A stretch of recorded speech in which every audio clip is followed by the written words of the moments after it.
उनकी जानकारी साझा करूंगी।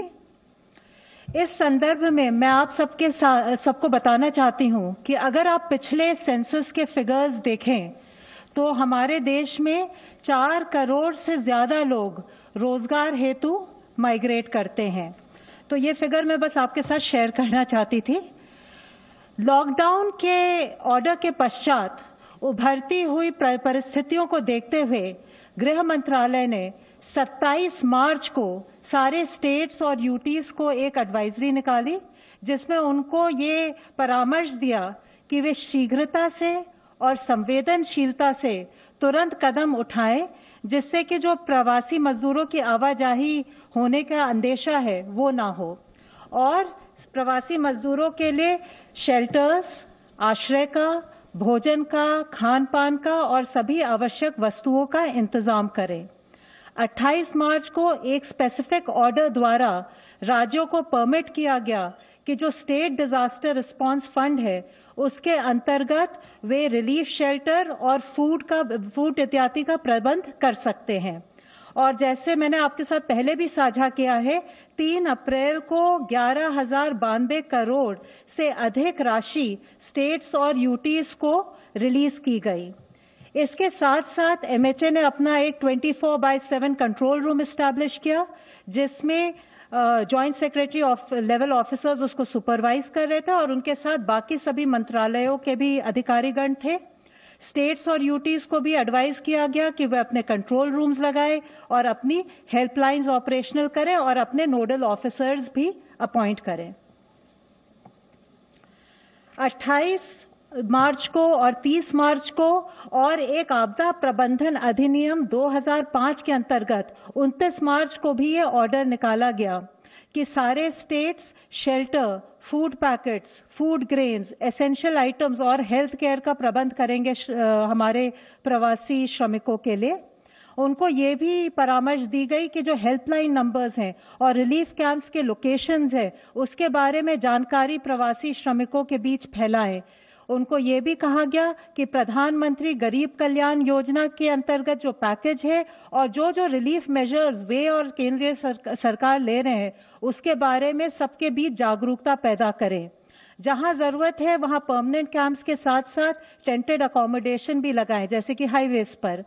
उनको ये भी कहा गया कि एक्शन ले, जिससे कि ट्रक्स या बाकी ट्रांसपोर्ट व्हीकल्स से अगर इलीगली गैर कानूनी ढंग से माइग्रेंट वर्कर्स को ट्रैवल कर रहे हैं तो उसके खिलाफ भी एक्शन ले।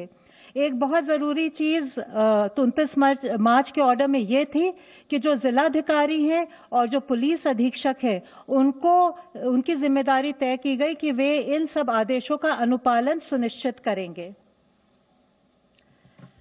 12 और 14 अप्रैल को स्थिति देखते हुए स्टेट्स और यूटीज को ये भी एडवाइस दी गई कि अगर कहीं अफवाहें फैल रही है तो उसको वो रोकें।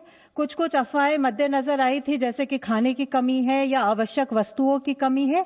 ये सब की जो अफवाहें उसको रोकें और वो विशेष ध्यान दें कि जो हमारे रिलीफ शेल्टर्स है उसमें जितना भोजन की जरूरत हो वो उपलब्ध हो, सैनिटेशन वगैरह का वहां पे ध्यान रखा जाए। और इस पूरी मुहिम में उनको परामर्श दिया गया कि वो कम्युनिटी लीडर्स का भी सहयोग ले, वॉलंटियर्स का भी सहयोग ले और ट्रेन्ड काउंसलर्स का भी सहयोग ले।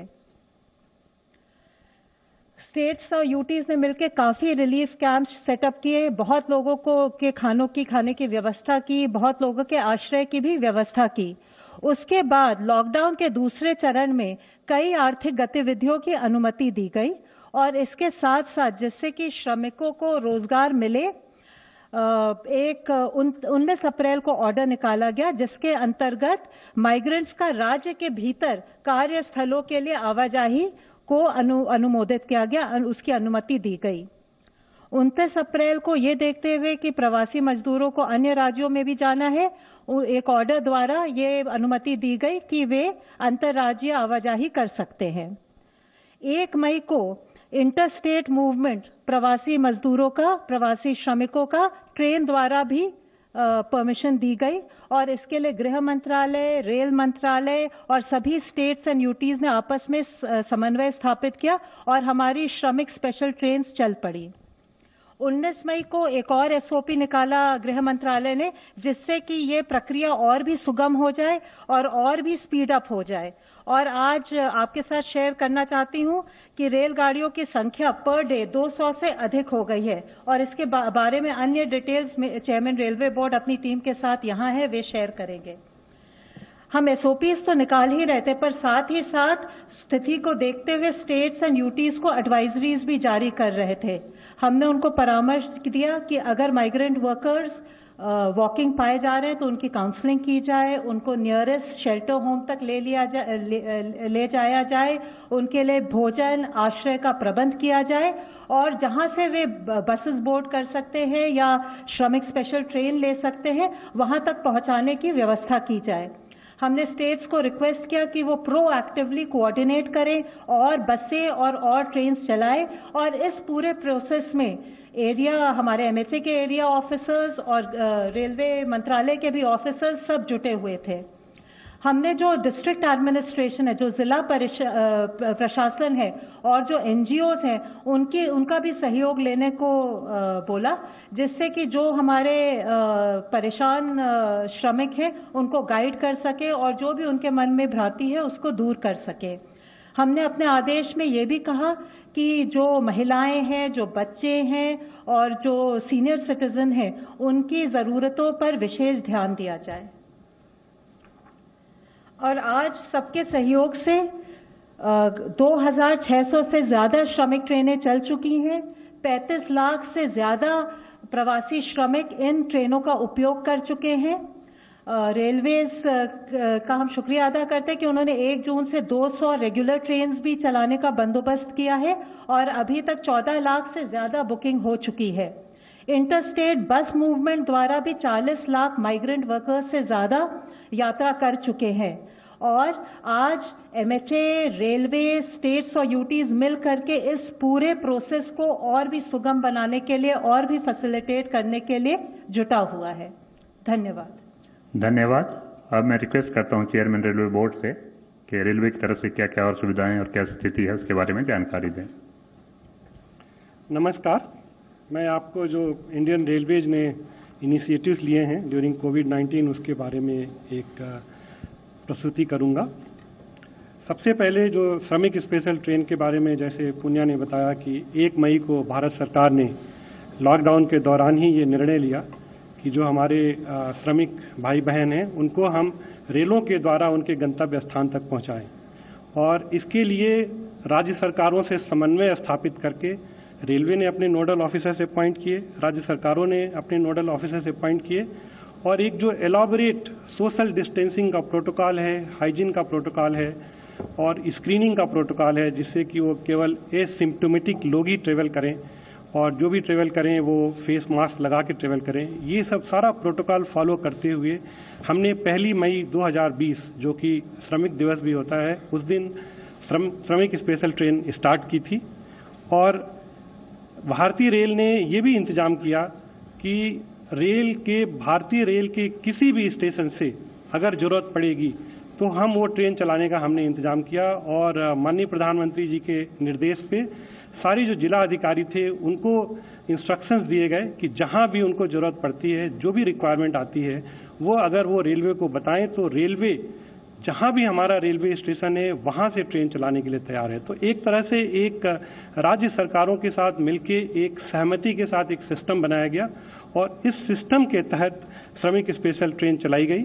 आप ये पिक्चर में देख सकते हैं कि जो सोशल डिस्टेंसिंग का प्रोटोकॉल है वो पूरी तरह से मेंटेन किया गया हर स्टेशन पे। ये आंकड़ा जो है, हमने जो 1 मई को ट्रेन चलाया था उस दिन केवल 4 ट्रेनें चली थी, 4000 यात्री चले थे, और 20 मई को हमने सबसे ज्यादा ट्रेन चलाया 279, और करीब 4 लाख पैसेंजर 20 मई को ट्रेवल किए। और अगर पिछले 4 दिन का अगर आप एवरेज आंकड़ा देखें तो करीब 260 यात्री ट्रेनें चलाई गई हैं एवरेज पिछले 4 दिनों में, और करीब 3.5 लाख एवरेज यात्रियों ने 4 दिनों में ट्रेवल किया है। और आज तक करीब 26 लाख से ज्यादा यात्री ट्रेवल कर चुके हैं, और ये जो 26 लाख यात्री ट्रेवल किए हैं ये सूचीबद्ध तरीके से एक स्टेट से दूसरे स्टेट में गए हैं। इसके अलावा हमने जितने भी राज्य सरकारें हैं उनसे ये अनुरोध किया था कि अगर राज्य सरकार के अंदर सीमा में उनके किसी बॉर्डर डिस्ट्रिक्ट से अगर किसी श्रमिक को ट्रेवल करना है और वो हमें अगर रिक्वायरमेंट अपनी देंगे तो हम कम से कम समय में ट्रेन उपलब्ध कराएंगे। तो राज्यों के अंदर भी हमने ट्रेनें चलाई और उसमें करीब 10 लाख यात्रियों ने और ट्रेवल किया। तो इस तरह से ये जो आंकड़ा हमारा है 36 लाख और 35 लाख और 10 लाख करीब 45 लाख का आंकड़ा बनता है जो अभी तक ट्रेवल कर चुके हैं।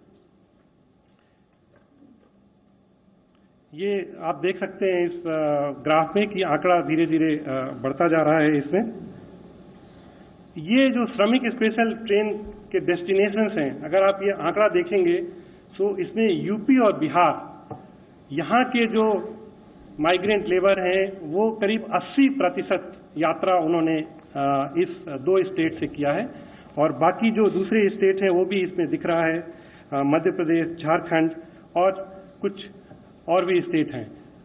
तो ज़्यादा से ज़्यादा जो इसमें दिख रहा है आपको यूपी और बिहार में गए हैं और 80% ट्रेन जो है यूपी और बिहार में गई हैं और इस वजह से कुछ जो यूपी बिहार के नेटवर्क हैं उसमें कुछ कंजेशन भी आ रहा था, लेकिन हमने एक तरह से पूरा 24 घंटे इसको मॉनिटर करके और कुछ टर्मिनल्स पे चूंकि ये एक प्रोटोकॉल फॉलो करना होता है स्क्रीनिंग का, हेल्थ प्रोटोकॉल का, उस टर्मिनल में यात्रियों को उतारने में भी थोड़ी सी समय लग रहा था। उन सबको दुरुस्त करते हुए जो एक थोड़ा सा कंजेशन आया था उसको भी ठीक करके ये सुचारू रूप से ये श्रमिक स्पेशल गाड़ियां चल रही हैं। ये मैं बताना चाहूँगा आपको कि राज्य सरकारों के साथ समन्वय करके और जो उनके पास इस समय एक रिक्वायरमेंट है उसको भारतीय रेल और राज्य सरकारें एक साथ मिलके एक नेक्स्ट 10 दिनों के लिए, अगले 10 दिनों के लिए एक शेड्यूल बनाया है। आप देख सकते हैं इस कॉलम में हमने डेस्टिनेशन स्टेट का एक लिस्ट दिया है, एक ओरिजिनेटिंग स्टेट का लिस्ट दिया है। तो ओरिजिनेटिंग डेस्टिनेशन का एक मैट्रिक्स बना के अगले 10 दिनों में जो हमने ट्रेनें शेड्यूल करी हैं वो करीब 2600 ट्रेनें शेड्यूल करी हैं और उसमें जो हमने ये अनुमान लगाया है कि अगले 10 दिनों में 36 लाख पैसेंजर्स को हम ट्रेवल करा पाएंगे। और इसके अतिरिक्त हमने सारे राज्य सरकारों से अनुरोध किया है कि अगर उनकी राज्य की सीमा में कहीं से भी अगर उनको ट्रेन अरेंज करनी है वो हम तुरंत अरेंज कराएंगे। हम अपने सारे डिविजनल हेडक्वार्टर्स में हमने ट्रेन प्लेस करके रखी हुई है, एक तरह से देख तैयार करके रखी है और जैसे ही हमको कोई रिक्वायरमेंट मिलती है स्टेट गवर्नमेंट अथॉरिटी से हम विद इन स्टेट भी ट्रेन चलाने को तैयारी करके रखे हुए हैं। तो इस तरह से जो नेक्स्ट 10 दिन का जो मेरा एक प्रोजेक्टेड आंकड़ा है उसमें 36 लाख ये जो सूचीबद्ध तरीके से इंटर स्टेट ट्रेवल और करीब 10 से 12 लाख जो विद इन स्टेट हम ट्रेवल का आंकड़ा रख के चल रहे हैं। और ये मैं बताना चाहूँगा कि ये जो रेलवे ने व्यवस्था की हुई है इसके तहत जितने भी हमारे श्रमिक भाई बहन हैं वो जहाँ भी हैं उनको वहाँ से गंतव्य स्थान पहुँचाने के लिए रेलवे ने पूरी व्यवस्था की है और ये व्यवस्था तब तक चलती रहेगी जब तक कि सारे श्रमिक भाई बहन अपने गंतव्य स्थान पे पहुँच जाएं। तो इस तरह से जो राज्य सरकारों के साथ मिलकर जो समन्वय बना के भारतीय रेल ने व्यवस्था कर रखी है, अगले 10 दिनों में काफ़ी ये जो 36 लाख और 46 लाख श्रमिक भाइयों को हम उनके गंतव्य स्थान पे पहुंचा पाएंगे।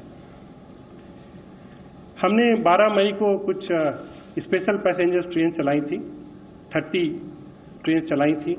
उसमें जो अभी बुकिंग आ रही है करीब 97% की बुकिंग आ रही है और इसमें भी आप देख सकते हैं कि सारे सोशल डिस्टेंसिंग के जो प्रोटोकॉल हैं और जो स्क्रीनिंग के प्रोटोकॉल हैं, जो नीचे वाला ये पिक्चर है उसमें हमने एक ऑटोमेटिक स्क्रीनिंग का अरेंजमेंट लगाया है जिससे कि थर्मल कैमरे से वो पता चल जाता है अगर किसी भी यात्री का टेम्परेचर ज़्यादा है तो वो अपने आप फोटो के साथ इंगित कर देता है।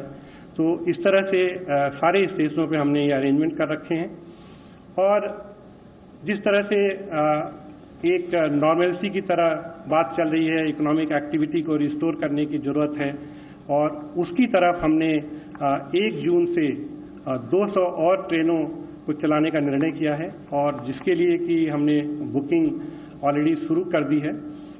शुरू में हमने बुकिंग शुरू करी थी केवल ऑनलाइन, फिर धीरे धीरे जैसे कि जरूरत महसूस हुई, ऐसा हम लोगों को पता चला कि जो दूसरे श्रमिक भाई हैं या और लोग हैं कुछ ऑनलाइन बुकिंग नहीं कर पा रहे हैं, सो हमने सारे विंडोज खोलने का निर्णय लिया है। जितने भी बुकिंग काउंटर के विंडो हैं उनको खोला गया है। 1000 विंडो ऑलरेडी खुल चुके हैं और सारे जोनल रेलवेज को इंस्ट्रक्शन दिया गया है कि रिक्वायरमेंट के हिसाब से और ज़्यादा विंडो खोलें। उसके बाद से हमने जो रेलवे एजेंट हैं, पोस्ट ऑफिसेज हैं, कॉमन सर्विस सेंटर हैं, उन सबको ये अनुमति दे दी है कि वो करें। और हमने ये भी अनुमति दे दी है कि जो हमारे रेलवे के 6000 से ज़्यादा स्टेशन हैं वहाँ पे सब जगह जो रेलवे के स्टॉल्स हैं उसको भी खोल दिया जाए, ताकि जो यात्री जर्नी करेंगे उनको दिक्कत होगी। ये एक एडवाइजरी ट्रेन पैसेंजर्स के लिए हमने दी है। इसको जगह जगह कोचेज पे डिस्प्ले किया, स्टेशन पे डिस्प्ले किया। हम उनको ये लीफलेट भी दे रहे हैं ताकि ये लोग अपना इस एडवाइजरी को फॉलो कर पाएं। एक हमने ये कोविड केयर सेंटर के लिए कुछ कोचेज कन्वर्ट किए थे। 5000 कोचेज हमने तैयार किए हैं, जिसमें करीब 80,000 बेड हमारे पास अवेलेबल हैं। और ये जो कोविड केयर सेंटर के कोचेज हैं इनको हमें जहां भी स्टेट गवर्नमेंट को जरूरत पड़ेगी वहां पे यूज करना है। अभी चूंकि ये कोचेज यूज में नहीं थे तो हमने निर्णय लिया कि उसमें करीब 50% कोचेज को हम श्रमिक स्पेशल की तरह भी यूज कर लें और 50% कोचेज को अभी भी हमने डिफरेंट जगहों पे रखा हुआ है कि जहां भी कोई इमरजेंसी आएगी तो यूज करेंगे। और ये कोविड कोच सेंटर ये भी जो श्रमिक स्पेशल में यूज हो रहे हैं, एक बार ये भी जरूरत पड़ेगी तो इसको वापस लाके इसको कोविड केयर सेंटर की तरह यूज किया जा सकता है। ये हमने करीब 5000 बेड्स 17 हॉस्पिटल्स हमने पूरा कोविड हॉस्पिटल डिक्लेयर किया है जो रेलवे के हॉस्पिटल हैं। उसमें मुंबई का जगजीवन राम हॉस्पिटल है, कलकत्ता में एक इंडिपेंडेंट हॉस्पिटल है, लखनऊ में एक इंडिपेंडेंट हॉस्पिटल है। तो इस तरह से करीब 17 हॉस्पिटल रेलवे के हमने independent Covid care hospital declare किया है और 33 हॉस्पिटल जिसमें हम ब्लॉक्स को आइसोलेट कर सकते थे उसको एक कोविड केयर ब्लॉक की तरह कन्वर्ट किया है। ये हमारा रेलवे का प्रयास है कि जो स्टेट गवर्नमेंट के जो भी एफर्ट्स चल रहे हैं कोविड केयर के लिए उसमें हम अपना योगदान दे पाएं। ये क्वारंटाइन फैसिलिटी करीब 10,500 बेड्स हमने अपने डिफरेंट जो हमारे इंस्टीट्यूट्स हैं, ट्रेनिंग सेंटर्स हैं, जहां भी हम उसको स्पेयर कर सकते थे। ये भी एक हमारा एफर्ट है रेलवे का कि हम इसके लिए जो राज्य सरकारों के एफर्ट्स हैं उसमें हम इसको सप्लीमेंट कर पाएं। एसेंशियल कमोडिटीज 24 घंटे हम लोग इस पे मूवमेंट में काम कर रहे हैं। जितने भी एसेंशियल कमोडिटीज हैं, चाहे फूड ग्रेन है, सॉल्ट है, ऑयल है, इस सबको मूवमेंट में हमने 24 घंटे काम किया। कोल, फर्टिलाइजर जो कि पावर प्लांट के लिए कोल की जरूरत थी उसको मूव किया। फूड ग्रेन मैं आपको बताना चाहूंगा कि जो हम नॉर्मल फूड ग्रेन मूव करते थे, जैसे कि अगर हमने पिछले साल इसी पीरियड में जो मूव किया था उससे करीब करीब दुगना फूड ग्रेन हमने इस समय मूव किया। उसके बाद से हमने एक ये नई पार्सल सर्विस शुरू करी और इसका मकसद यही था कि जो हमारे एसेंशियल कमोडिटीज हैं, मेडिसिन हैं, मेडिकल इक्विपमेंट हैं, फ्रूट्स हैं, वेजिटेबल, मिल्क, इन सबको हम एक टाइम टेबल पार्सल ट्रेन की तरह मूव कर पाएं। तो ये एक रेलवे ने पहल की और ये कोशिश करी कि हम जो भी एसेंशियल कमोडिटीज हैं उसको वहां पहुंचा पाएं। हमने जो कोविड के लिए जो जिन चीज़ों की जरूरत थी, पीपी की शुरू में देश में बहुत दिक्कत थी, सो भारतीय रेल ने एक ये पहल की और हमने अपने वर्कशॉप में खुद पीपी तैयार करना शुरू किया। 1,20,000 पीपी हम बना चुके हैं, करीब 4,000 डेली हम बना पा रहे हैं। मास्क हमने बहुत बड़े स्केल पे बनाया, सैनिटाइजर्स बनाए, हैंड सैनिटाइजर बनाए, जिसको कि हमने यूज किया अपने भारतीय रेल के कर्मचारियों के लिए। तो गृह मंत्रालय ताजा जानकारी दे रहा था क्या क्या व्यवस्था की गई है और खास तौर पर भारतीय रेल किस तरीके से कोशिश कर रही है कि जल्द से जल्द मजदूर अपने अपने घरों तक पहुंच सकें। एक छोटा सा ब्रेक यहां लेते हैं, फौरन लौटेंगे, बने रहिए हमारे साथ। No signal, no worry. Presenting Z News app with live TV, latest updates and expert opinion. Available on Google Play and App Store. Download it now.